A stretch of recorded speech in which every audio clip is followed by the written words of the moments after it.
Welcome back to the Unhinged Hygienists, where we are mildly inappropriate, highly opinionated, and yet somehow we're still allowed to touch people's mouths.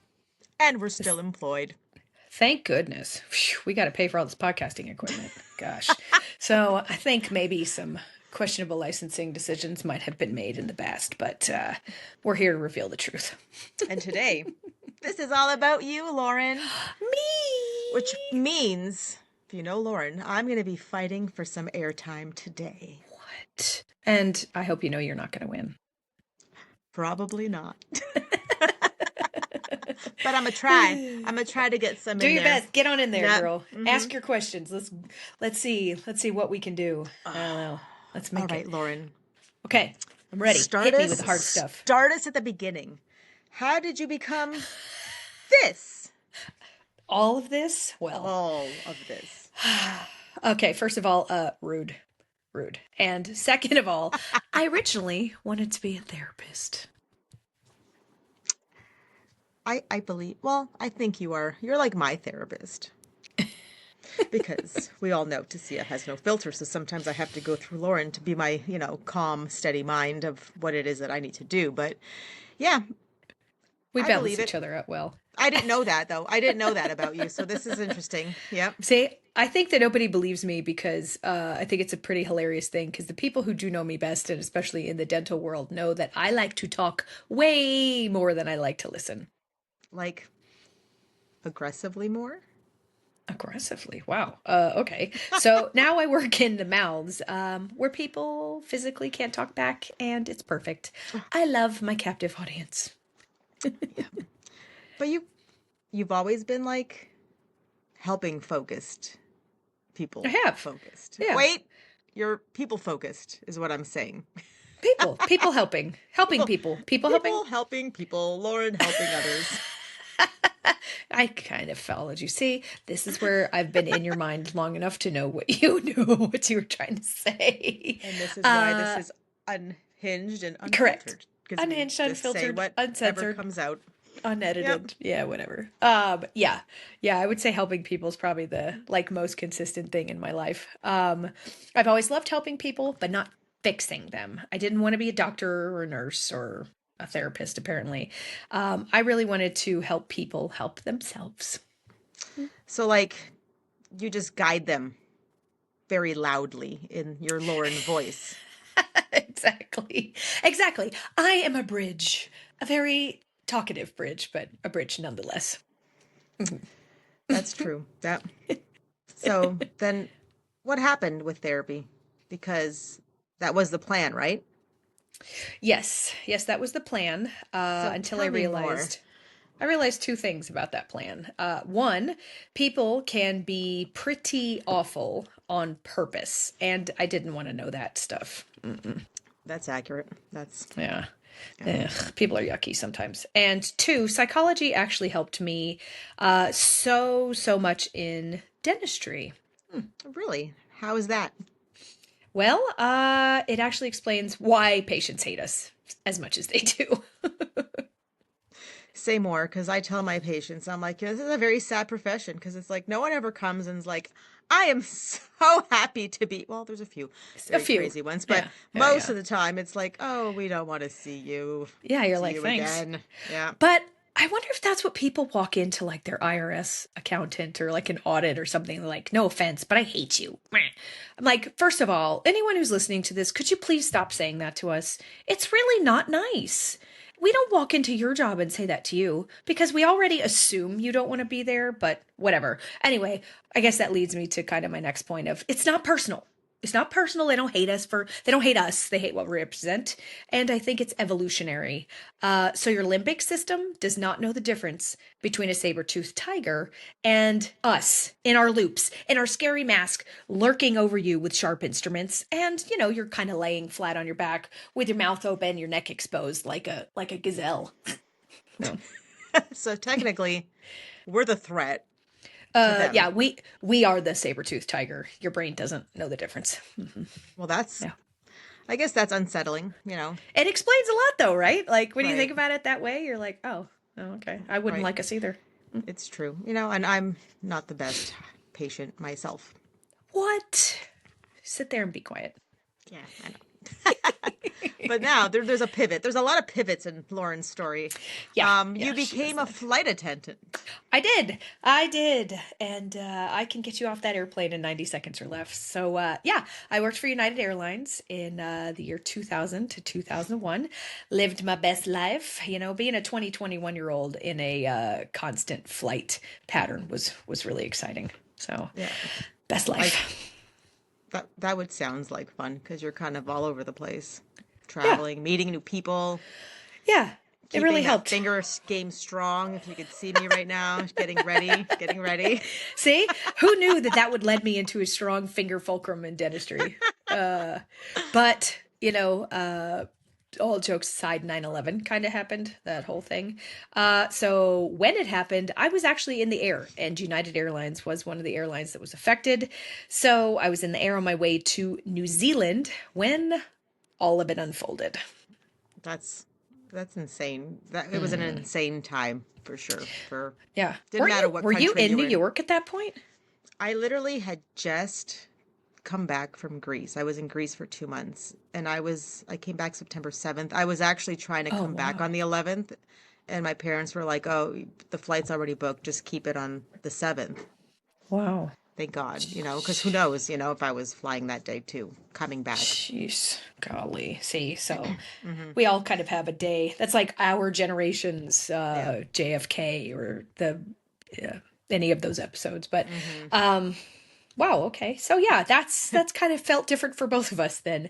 Um, so after that, I just was like, I don't know if I want to do this anymore. But I got laid off, so I didn't have much of a choice. So I worked till the end of September, and that was it. And that was kind of like your moment. Like, okay, now what? Yeah. Yeah, What are we yeah, doing? exactly. Yeah. You got to That figure it was out.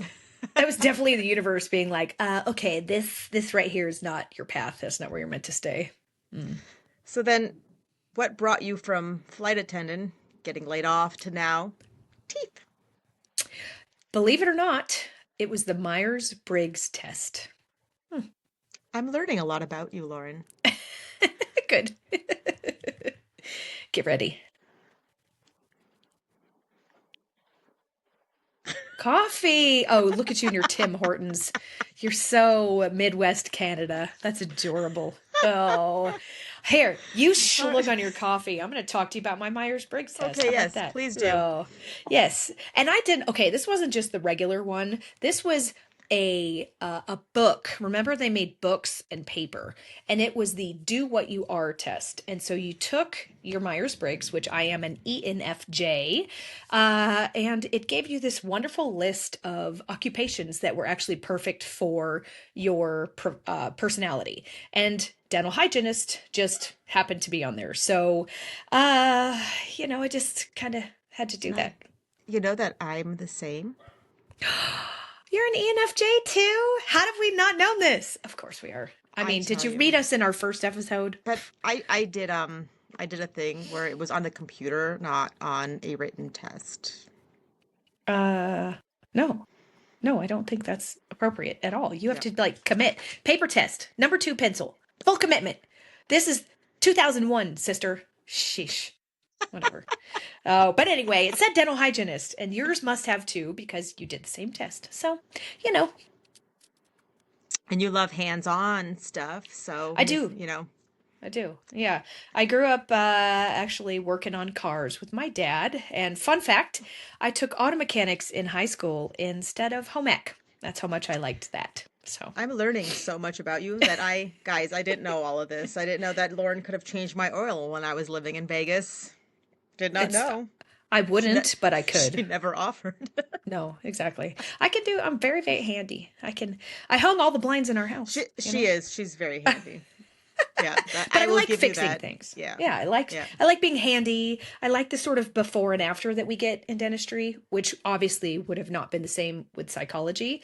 Psychology would have taken too long for me to get people to get results, whereas in dentistry, you come in one way, you got a yuck mouth, I get all my little tools out, chop, chop, chop, tartar gone, and you leave with a good smile. Yeah. So, I guess it's kind of like dentistry is tiny human auto mechanics, but wetter. Well, But wetter, yeah.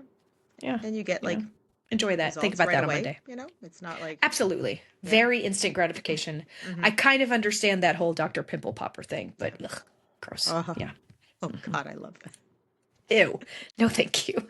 I like tartar, but I don't like Oh, exudate. No, thank you. cut that abscess and let it run out. Oh, no, can't do it.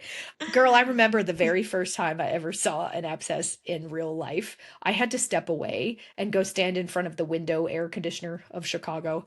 And I was like, I'm gonna pass out. So yeah. Yeah, you have to learn that one. Not Hmm. see, that doesn't bother me. The one time I literally had to step out was when someone pulled out a denture that hadn't been taken out in about 20 years, and there was like an ecosystem growing in Oh there. yeah. Oh yeah. People don't think they need to take those out. Forests, rivers, a whole Yeah. bunch. Here's a PSA, people. If you don't want anyone to see you toothless, at least take it out when you're in the shower. Please take your teeth out at some Yeah, point. yeah. Your mouth is the world's best incubator. Ugh, Lord. Man, So, so now we go from okay. there Yes. to Lauren's hot shot era. Hot Hot shot. shot. So It's you my go hot to shot era. hygiene school and you just crush it. I'm assuming you crushed it. Naturally, duh. Oh, I was insufferable. I got kicked out of many classes. Sorry. I did. Wait. I did. I I, got. I didn't know that. So why? Oh, I was always the one arguing. I Oh my remember God. Well, yeah. vividly. Yeah, vividly. There was this class, summer of 2004, and the teacher would ask these questions that had nothing to do with the homework, and everyone was grumbling in the class, right? And I finally raised my hand, and I was like, Mrs. Such and Such, whoever her name was, I'm like, could you actually teach us something that we're going to use? Could you actually test us on the stuff that you make us learn? And she was like, get out of my class. And I was like, I'll get out of your class because it's not like I'm going to learn anything in here anyway. Oh God. So, Yep. yeah. Guys, Yeah. this is Lauren. And this is Yeah. why I love her. Yeah, that was that trend started a long time ago. Like I actually held the record in my high school for the most write-ups without expulsion because I'm the person that's like, I'm not touching you, I'm not touching you. So I break the rules enough to not crack them in half, but I'm definitely the one that you're like, I can't wait till this chick graduates. So yeah. I have to boundary push. I learned later in my life that's because I'm an only child. Did you? But you're an only child. Yeah. Sort of. But I had a So, different upbringing. oh, yes, I had the yeah, girl. Well, I still got the spare the rod, spoil the Oh, child life, but still I was I a was little bit of a very opinionated outside of the house. oh. Uh gosh, I think mine might have been the opposite. I was opinionated outside too, but also inside. But yeah, no, I didn't know where at that. Anyway, so Yeah. look back to we'll But circle yeah, back I to that guess later. the confidence of the new grad Lauren is definitely unmatched. Yes.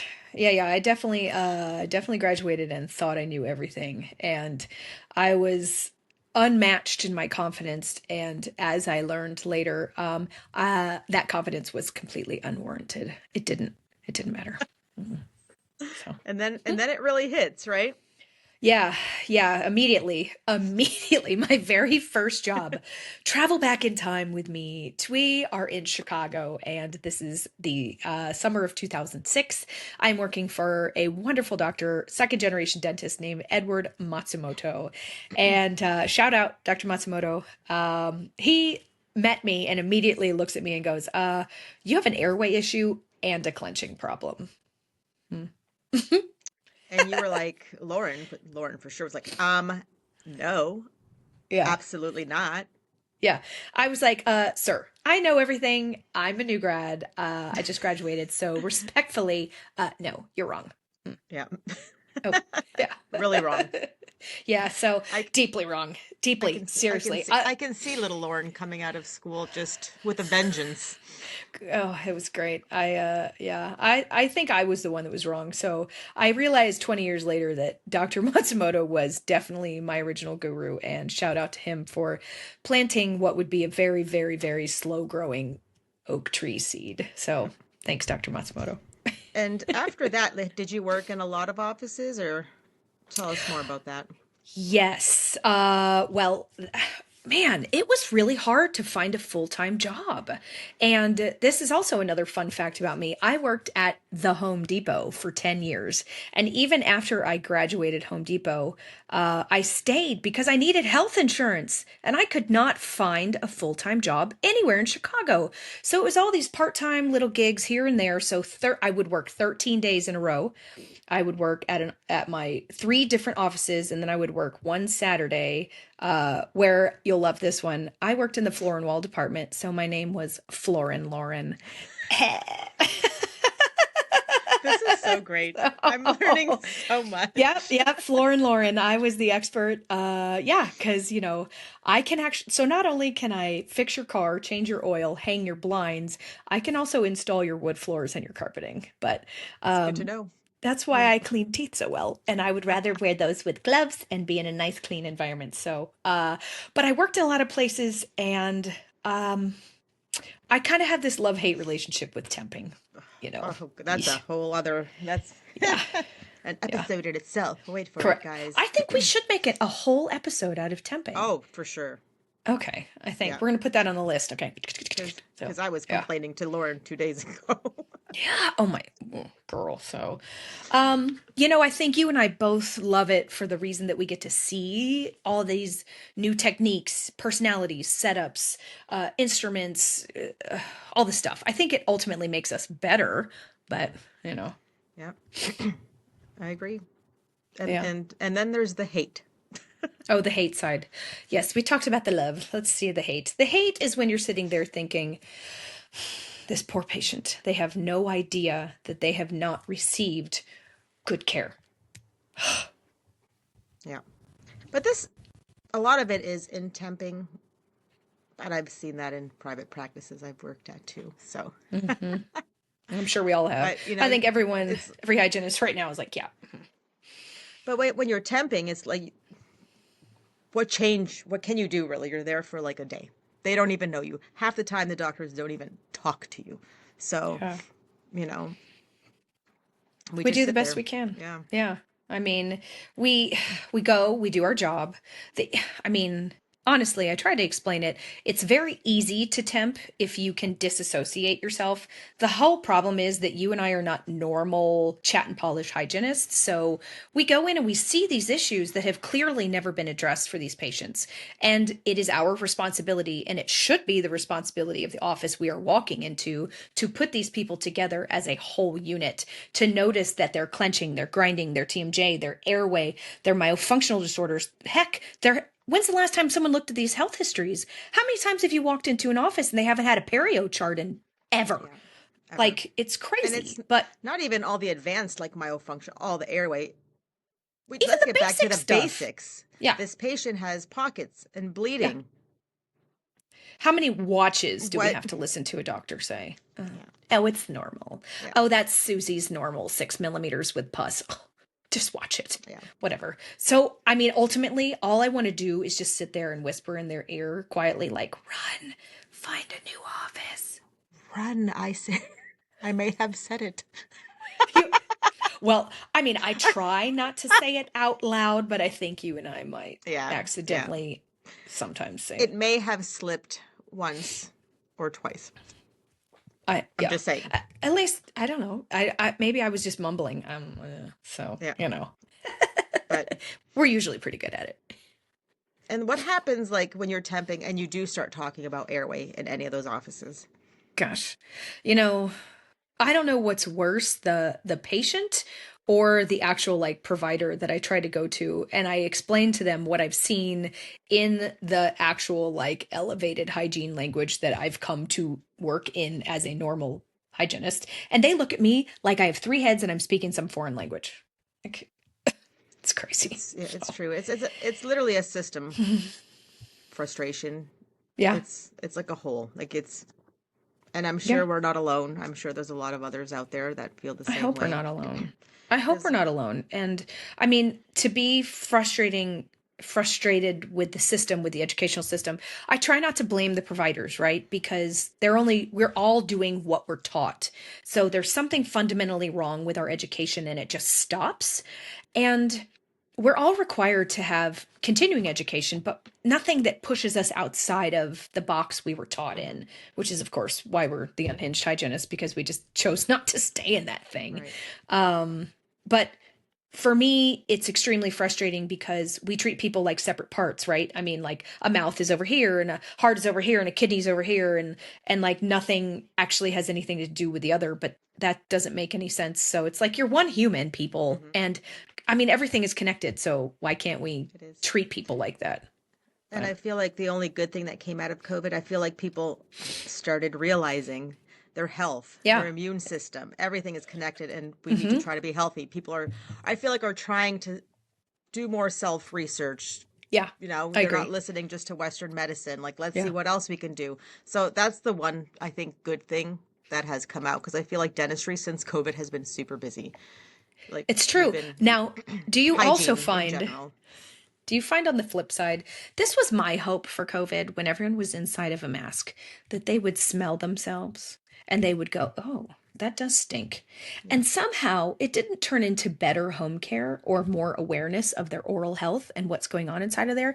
I literally had people look me in my face and say, well, why would I want to brush and floss? Nobody sees my teeth anyway. So I'm like, oh my God, Yeah. this is not Yeah. okay. But anyway, thank And God we're in 2026 and people yeah, are better now, right? right. Yeah.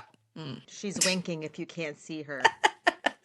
Winky, Wink, winky, wink. winky, winky. So, all right, So let's go for from another there, pivot. Let's get pivot. out of COVID. Let's talk about Okay. your dad because your Oh, dad's diagnosis, I think, really changed things for you. Is yeah, that right? yeah. I think our dads were pivotal in both of our Yeah. journeys. Yeah, my dad's diagnosis with Parkinson's was in 2017, and he was only 58 years old, so it was pretty early. And I started realizing how much oral function really mattered once he got this diagnosis, and I kind of delved into what that meant for his future. So, swallowing, breathing, oral motor function, all of it. And I was like, listen, I need to understand this because it's my dad, and this happens to be the area of the body that I work in. And I feel like being that it was your dad, it became like a very personal, Yeah. Yeah. journey. I mean, we learned about this kind of stuff in school, but it's different when you have a book or a case study. But when it's your dad and you can actually like look down the road and see the things that they were talking about, it becomes overly personal. And I just wanted him to be healthy and well in the capacity that I could help with for as long as possible. So, It's tough, when it's our parents or close friends, because yeah. then there's your friend, Amanda. Yeah. That's a sad one. Yeah, Amanda was that friend, right? We were friends since high school, since we were 14. There were three of us, but Amanda was my close bud, so we were called Loranda. We just sort of did everything together. Um, and she was diagnosed with breast cancer at the age of 36. And that was so confusing to me because she was a holistic chiropractor. She was a third generation vegetarian. She ran 6 miles a day. Like she's this, epitome of health and wellness Yeah. to me. And she, her diagnosis, her diagnosis confused me and pissed me off at the same time. So I was fully committed to hold her hand down that rabbit hole of holistic alternative everything. So she was really the like real catalyst. My dad got me into airway and myofunctional, and she got me into the naturopathic kind of holistic part of it. And because she fought so hard and she did so well, she got 9 extra years. We just lost her November of last year. And, that really rocked my world. Yeah. So, you know, but just like when you lost your father, we have to use this as our fuel and continue to honor them, but that does not make any of this any better. No, no, it definitely does Mm-mm. not. No. It's hard either way you look at it. No, parent, Yeah. close friend. Yeah. No. And I think for both of us, those people that we lost along the way that confused us, whether it's our own health, our parents' health, our friends' health, they're our muses they will always be there, and they will always be kind of why we do what we do. Yeah. Yeah, totally. And I feel like that's when your life kind of went full chaos mode for Lauren, right? Yes, yes, there was a fun period of my life. There was a lot. So yeah, full chaos. So 2020 was COVID. 2021, I moved back to Vegas from Munich. So an international move is always an exciting time. And then I had to have, I had controversial as it might be, I got some of that turbo stuff from the vaccines, and I had to have a full blown full hysterectomy, everything taken out. So, oh yeah, and I got divorced. Yeah, yeah, that was pretty great. So Yeah, we had fun times in Vegas. couple of easy things. Yeah, I remember I walked into my office in 2021. You know, the one you were at, and then you left me there. Yeah, and I had one of these patients who was connected to source, and she looked at me and she goes, "I'm sorry to tell you this, dear, but the next couple years of your life are really going to suck. You're really being forced into change, and just everything is going to be hard for you." And she was not wrong. Hmm. I was like, "Lady, could you have hold that back? Like, held, whatever." Shh. Anywho, casual Yeah. life explosion. Explosion. But And then you yeah. found Myo, right? Yay! I found Myo. Yeah. After hitting my absolute lowest rock bottom at the year of 2023, I had to just get my head up out of the dirt and the mud and wipe off my eyeballs and let my brain kind of process everything, and it all clicked. Everything clicked, and I heard about this thing called myofunctional therapy that made sense of literally everything that I had just been looking at. Because between my dad and his Parkinson's and airway, with Amanda and her cancer journey, with living in Germany and being exposed to homeopathy and like a natural kind of way of living, everything made sense. Yeah. So there you go. Have you always been like this though? What do you mean, talking too much? Well, I can't. I can say yes, but I feel like I do just as much. So, but yeah. Yeah.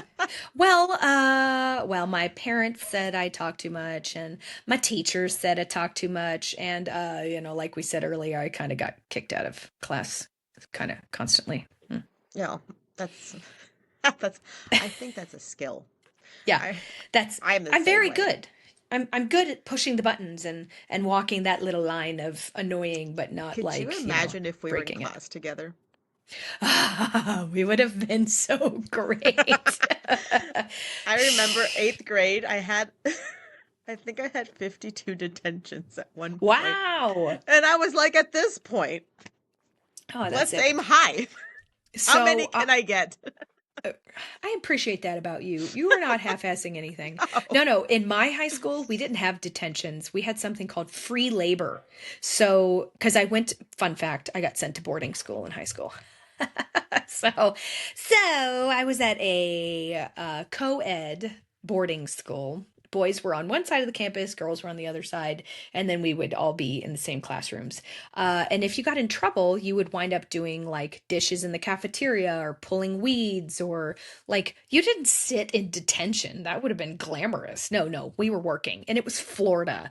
And so, that's why I had to learn to walk that line, because I could never get an infraction that was bad enough to make me have to go like haul rocks. It was more like, ugh, go see your principal. So, hmm yeah. yeah. But it would have been fun, me and Lauren in school Yeah. together. Oh, yeah. We would have been. Or do you think we would have been nemesi? We would have been like the frenemies. Like, she's so Or we amazing, would but I have can't be best friends with her. connected and conquered the world. Dude, that would have been amazing. In our next life. But everything happens for a reason. It's true. And I feel like you've turned into something really meaningful Thank you. in the path Yes. you've done and what you're doing and what you're we're trying to. continuing to do. So, I really try to be the light, right? Because you never know what somebody's going through. You don't know what their experiences are. And there's something really magical about giving people back their health and wellness. And when you hand someone a mirror and they smile for the first time in years, that's it. That's why we do this. That's to make people just feel better. yeah, that's exactly why we do this. Or I love when patients say, oh my God, you know so much. No one's ever talked to me about this stuff before. And I'm like, you're Right? welcome, and I'm so sorry. I'm Yeah, sorry no one ever exactly. has. I feel bad for the hygienists who don't push themselves to understand and kind of talk about the things that we're going to talk about on our podcast because that's so boring. If you did the exact, it's like working in a factory. I don't Oh, want to be a tooth cleaning no. factory. I want to look at each one of those 8 to 10 people I see as an individual human that could benefit from seeing us today. Not just a polishing, not just a shine, but like really helping them affect change in their life. That's what I live for. That's why I do what Yeah. I do. You know. And you talk the whole time, I'm assuming. Do you ever have moments, because I do too, where you're like thinking in your head, oh my God, like you're overwhelming the patient? Um, why would I think that? No. Yes, no, I especially on our first visits, yes, I try to, and I'll tell people, I'll be like, let me know when I fire hose you and you want Yeah. me to like time out. I'll Hmm. be like, just do one of these and I'll kind of step it. I am infamous for sending patients home with a post-it note. And so people tell me that they come in and they have a collection of post-it notes that I've Yep. given them. But I do talk a lot and I try to fill every second of my time because again, I didn't want to be quiet as a therapist, and I just wanted to utilize my time and give them 45 to 60 minutes of quality time. So you're Hmm. welcome. And I'm sure they thank you. I hope so. Some of them. I have printouts too. And I'm like, Oh, I love that for check, you. check, You're check. so organized. Yeah. I have to scribble. I'm like, Circle okay. things. Yeah, Oh, exactly. but so, guys, this is Lauren. I don't want to say that is Lauren. We are not an Ding. object, but this is Lauren. I am Lauren. I can be what you call unhinged, but I still try to be helpful. So Yeah. there you It go. was great. It was great even learning things about you that I didn't even know. So this was awesome. And I'm sure as our journey continues with this, everyone's going to learn a lot more because it's hard to get all of our stories in within Yeah, like 30, 40 minutes. But here's a that's start. true. That was a nice synopsis, and I'm glad to take you and our audience on a journey of the story of Lauren in 30 minutes or less. And Love we'll see it. where this next episode takes us. So Yes. yeah. So please follow us Mm-hmm. at Like, the Unhinged Hygienist on Instagram and yep.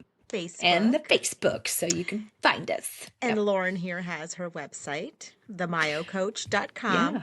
Yep. You can find me there. So You can, themyocoach.com is the website. And you then can I even, am also yeah, on Instagram. Yeah. So I yes. can even, what were we going to say? Oh, I was going to Okay. say, if anyone needs to refer patients, you can refer to Lauren too. She does virtual. Yes, yes. Yeah. Thank you for that. Oh, great Mm-hmm. shout out. Yeah, hey, I do accept patients virtually. That's the beauty Mm-hmm. of Zoom. All you need is a camera and a good light, and I can do everything we need to do as far as your screening processes. But yeah, that would be, I'm going to, very nice. Good tongue click. There you go. Oh, we're going to work on that. We're going to have a whole myofunctional episode. But yeah, on Instagram and Facebook and YouTube, go to YouTube, Lauren yes. the Myo Coach, MYO Coach. I do have a lot of like fun little videos. For some reason, I've learned so much about formatting because even though my videos are over a minute long, if you film up and down and not sideways, they go into shorts. So all Interesting. of my actual useful videos are shorts, even though they're not short. But Yeah. so if you're looking for actual myofunctional how-to videos, you can find them on the Myo Coach on YouTube, but go to shorts. So there Very you go. good. And I feel like we're going to be doing this on YouTube as well. We'll figure that out. But again, it Yeah. will be the Unhinged Hygienist. So thanks, everyone. Please follow us and this journey. The Unhinged Hygienists. That's us. And now you All right. know. Now make sure you've listened to see his story too, because then you'll get the full roundhouse picture of who we are and how we got to where we are. So, yep. All right. All right, guys. Until next time. Thank you so much.